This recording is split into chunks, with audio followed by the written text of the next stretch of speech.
Bonjour chers amis, je suis très heureux de passer ces quelques minutes avec vous et partager avec vous la parole de Dieu. Le texte que je voudrais lire pour vous se trouve dans le livre des Juges au chapitre 3. Il est dit: voici les nations que l'Éternel laissa pour éprouver par elles Israël, tous ceux qui n'avaient pas connu les guerres de Canaan. Il voulait seulement que les générations des enfants d'Israël connaissent et apprennent la guerre, ceux qui ne l'avaient pas connue auparavant. Et Dieu a un désir pour toutes les générations de croyants, un désir pour toi, un désir pour nous tous. Il veut que chaque génération connaisse, honore et serve l'Éternel. Il veut que chacun nous réalisions la valeur de l'héritage qu'il a reçu de la part du Seigneur, qu'il connaisse et expérimente également le combat pour garder cet héritage. Dieu permit la présence des ennemis pour éprouver tous ceux qui n'avaient pas connu les guerres de Canaan, afin qu'ils soient vigilants, passionnés, consacrés à Dieu qui leur avait donné l'héritage, et que cela soit leur raison d'exister et plus encore. Les ennemis étaient actifs pour détruire le peuple, en le séduisant pour le réduire à l'idolâtrie, l'impureté, la compromission, l'esclavage et le conduire à la mort. Quelle fut l'attitude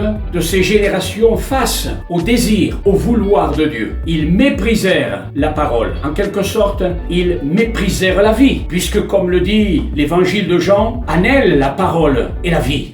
La Bible dit: les enfants d'Israël firent ce qui déplaît à l'Éternel. Ils l'oublièrent et ils servirent les Baals et les idoles. Cette cassure dans la transmission de l'héritage que Dieu leur avait donné eut des conséquences tragiques, dramatiques. Tout le livre des Juges nous le révèle. La Bible dit: ces choses leur sont arrivées pour nous servir d'exemple. J'emploie la métaphore du président de la République. Nous sommes en guerre. Oui, nous sommes bouleversés par les drames humains qu'a provoqué cette pandémie. Et nous pleurons avec ceux qui pleurent.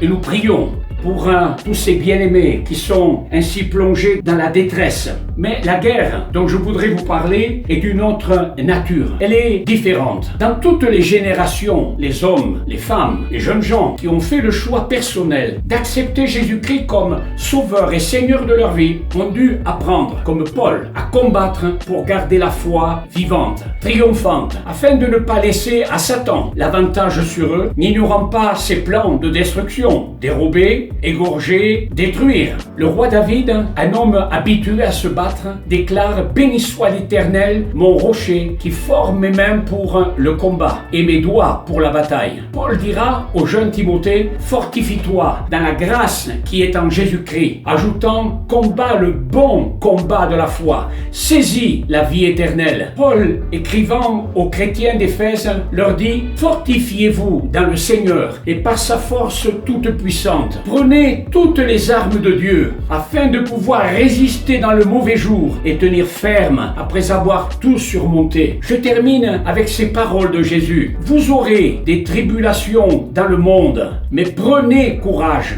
j'ai vaincu le monde. Paul dit ceci: grâce soit rendue à Dieu, dit l'apôtre Paul dans l'épître aux Corinthiens, qui nous fait toujours triompher en Christ. Le Dieu de victoire habite en toi. Il est à tes côtés, sois sans crainte. Laisse-lui toute la place dans ton cœur et va en vainqueur. Et pour vaincre, Dieu est là, avec toi. La vie avec lui, la vie pour lui, c'est la vie la plus extraordinaire qui soit. Alors, mon ami, bon courage, prions.